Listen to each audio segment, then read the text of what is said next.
After a long wait, it finally happened. Overwatch's first real mission back, which we begin here in Rio. Winston got a call from Lucio that he needs their help to save Rio, which is where we begin the cutscene. Basically, the moment Overwatch arrives in Rio, we get to see them help Lucio and prepare a plan to save Rio. Which arguably, the plan Reinhardt has is pretty simple. We clear out the city and then we go up to the ship and destroy it. But let's get into the mission itself. We start the mission inside of Lucio's apartment, which you probably recognize because it's exactly the same as it is in the PvP map. But then when we go out to his club, we can start to see the mess Nullsector has created firsthand. Which we can see they're already busy attacking his club, which I love. When you go into the club, you see this speaker at the top of the club get hit, and this is the room that introduces the Null Trooper. And before you leave the room, a special voice line can play, which has the tank hero you picked, one of the DPS, and Lucio, which they actually mentioned the fact Overwatch is technically illegal, but they're still doing this because for them this is the right thing to do, but also shows how short-sighted they are with returning. Man, Overwatch defending Rio! Does this mean you're back for good? I think so. The world really needs our help. That's right. Even if we get into trouble. We'll, deal with that later. Then opening the door to the next area, we get this amazing shot of the Nullsector ship, which instantly tells you that that is a ship you have to go on to. And continuing down this section, we see some of the buildings get destroyed, which is a really good way to show the impact of Nullsector. Like the iconic building that gets destroyed, which is the record store, where you actually see the record on its logo just roll down the street and then get destroyed by hitting a wall. And then ending the segment by destroying the first relay. And if you keep an eye out, you can see a destroyed subjugator nearby. Which before we head to the next segment, I need to mention this. Something I would have really liked about this bit is if they had used this to introduce the skirmisher, because I do think it's a bit weird to have 2 sections in a row that only have the Null Trooper. But anyway, the next segment. We start this section by the tank hero talk about the relay, which it will always be Winston that talks about the relay, but in Reinhardt's voice line he just calls Winston to ask about the relay. I spy another power source on that building. Winston, do you know what these things are? These devices appear to be relaying power from a remote location. But where? Let's figure it out after we break them all down. There! I see another power source up ahead. Fascinating. They seem to be relaying power from a remote location. But where? Which these are blocking areas in the city, and this energy seems to be coming from the core of the Nullsector ship. The fact Nullsector has the tech to just transfer energy from a remote location is crazy, which I wonder if we'll see this tech again at some point, because they made this very special relay model. And this area of Rio is the final appearance of the relay, since you just gotta destroy these 3 right here, and that's it.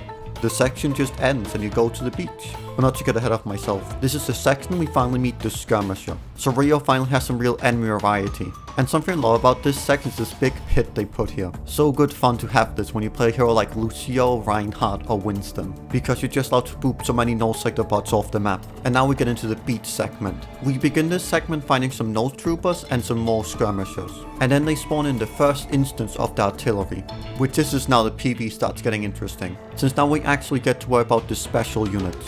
Which he'll even introduce it with a really cool cutscene, where you see it fall from the Nullsector ship and then ready its guns. After cleaning up the beach, we can finally enter the dropship. And if everyone doesn't enter the dropship instantly, Brick has a special line for the specific hero you're playing, which my favorite ones are probably one for Winston and for Lucio. Oh, Winston, someone ate all your peanut butter. Just thought you might want to know. Oh, good to see you, Lucio. Don't freak out, don't freak out. And of course we can't forget, back in 2019 when we first saw this mission, the pilot actually used to be Echo. And after getting through this cutscene, we get to see the cool unique environment for the Nullsector ship, which in this first section we get to see the drop pods. We can understand this is where all the Null Troopers come from. All this purple light creates a great atmosphere to fight them in. And from an enemy side, it's not too deep, it's just there's a bunch of Null Troopers and some skirmishers like before. And before we go to the next segment, Lucio can ask whatever tank hero you picked what Overwatch's plan actually is, which they basically mentioned to him they were kinda winging it until they got onto the ship. So what's the plan to take this thing down? I'm working on that. Are you serious? Hey, we always figure it out. Eventually.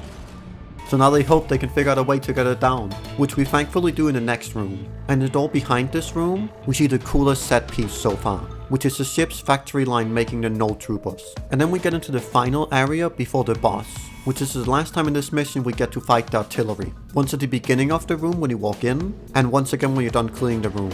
But I also love the fact we see the factory line here too. Even some of the null troopers spawn fresh off the assembly line. And something fun I love you can do in this room, especially as a Winston, is you can pop primal ray to knock enemies off the map into the ocean. And now getting past this, we get to our last noteworthy room, which here we get to meet our first instance of the Charger, specifically its elite version, which this version is massive compared to the normal white Charger, which is a pretty simple phased boss fight, which to me your biggest worry while fighting it is probably its charge attack, which on the higher difficulties can basically one-shot most heroes. Sometimes the door will light up, and either null troopers or skirmishers will spawn. And when we damage the Charger enough, it will go into the shield mode. Well, in this mode, we gotta make it run into the core of the ship, which is a pretty fun way to add more variety to fighting it, even if it's technically a bit basic. It does make me hope they want to explore this concept of having boss battles though, in some more of the future missions, which it could be cool seeing their special units have these huge versions be used as bosses. Like one that comes to mind to me is like an artillery unit that is massive, and basically showers the room with rockets. But anyway, now we killed the Charger, the core shows up in the middle of the room and you just gotta shoot it. And when it's destroyed, the null sector ship is gonna start to blow. With something fun while escaping from the ship is of course everything's blowing up around you,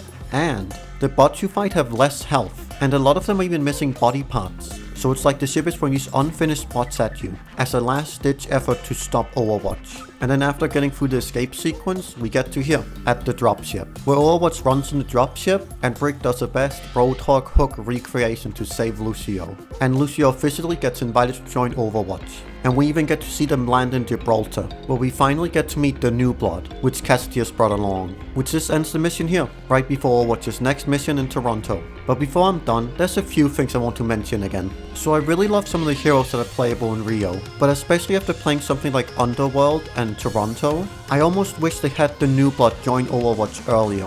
And focusing on the support role, like I know Lucio's story important, but it's kinda crazy to me forcing one role to only have one hero choice. Since it was framed as such a big thing that you can play as more heroes, but then it ends up only being a tank and DPS luxury, which to me just feels kinda unfair, especially when we're lacking an all heroes mode too, at least at the time that I'm recording this, because I sure hope it's something they're working on. And a big feeling I have because of the lack of enemy variety, I would really love if there was some kind of toggle I could use to have more enemy variety, so each segment could have like a special unit spawn, be it a Charger, Stalker, Vulture, etc. And then maybe even after this fact, when more units get added over time, even those could spawn here. And we could have a toggle like that for every single mission, which to me could add a lot of replayability, especially with the All Heroes mode too. But that's most of the stuff I have to say about Rio. This is a really cool fun mission for Overwatch, even if in some ways it feels stuck in the archives mindset, which thankfully we won't have to worry about as much in the next mission we're going to talk about, which is Toronto,